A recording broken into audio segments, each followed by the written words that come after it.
C'est Ramadan, mais les mosquées sont fermées. Pour les fidèles musulmans, cette situation bouleverse la tradition islamique qui aimerait que les fidèles se rassemblent à la mosquée la plus proche afin d'observer la retraite spirituelle des 10 derniers jours. Dans l'histoire et dans la tradition du prophète Mohammed sallallahu alayhi wa sallam de son vivant, quand il reste 10 dernières nuits, le prophète se retire à la mosquée et il fait les 10 jours dans la mosquée, jour et nuit, il est dans la mosquée. C'est ça qu'on appelle retraite spirituelle.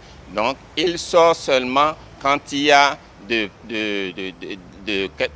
quand il y a quelque chose d'important, d'exigence, comme pour aller aux toilettes ou bien pour avoir besoin de quelque chose d'une manière importante. C'est là où il sort de la mosquée. Sinon, en dehors de ça, il ne sort pas de la mosquée pendant les 10 dernières nuits du mois de Ramadan. Et nous ajoutons que sa dernière année de vie sur terre, pendant son dernier Ramadan, il en a fait 20 jours comme retraite spirituelle dans sa vie. Si selon qu'elle est faite depuis le prophète, la retraite spirituelle ne se tient qu'à la mosquée, la contrainte qu'impose le Covid-19 amène les musulmans à l'observer dans leurs maisons respectives.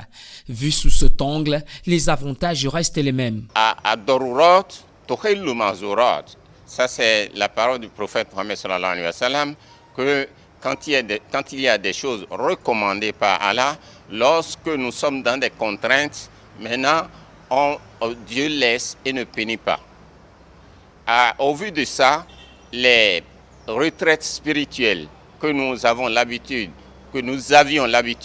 de faire dans les mosquées, ces retraites spirituelles, puisque les mosquées sont maintenant fermées, nous allons les faire dans la maison.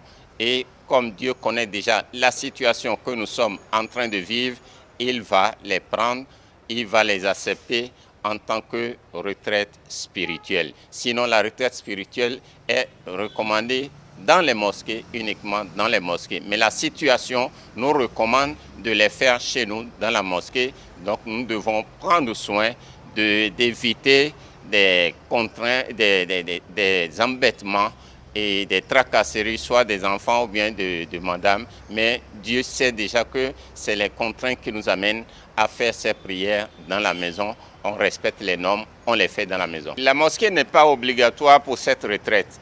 La mosquée n'est pas du tout obligatoire pour cette retraite. Vu que le ramadan dans une année, c'est une seule fois le ramadan dans une année. Donc, nous passons 11 mois en priant dans la mosquée sans faire des retraites spirituelles dans la mosquée. C'est le ramadan qui vient et nous faisons les 10 dernières nuits de retraite dans la mosquée. C'est facultatif, c'est celui qui veut. Même s'il n'y avait pas de confinement, c'est ceux qui veulent qui partent. On n'oblige personne. Et celui qui ne vient pas durant les 10 dernières nuits, ou bien toutes les nuits, il n'a rien à rembourser. Il n'a rien à rembourser comme, disons que j'ai une dette de retraite spirituelle. Quand le ramadan va passer, je vais rembourser comme celui qui est en voyage ou celui qui est malade. Celui qui est malade dans le ramadan, il rembourse. Mais les retraites spirituelles, on ne rembourse rien. Cela montre que le ramadan et la retraite spirituelle n'est pas obligatoire dans la mosquée. Si la vie monacale n'est pas au cœur du cheminement islamique, en revanche, les retraites ponctuelles sont plus qu'encouragées. En dehors de la prescription du mois de Ramadan, les biographies des prophètes révèlent qu'ils ne se limitaient pas à une retraite collective annuelle et obligatoire.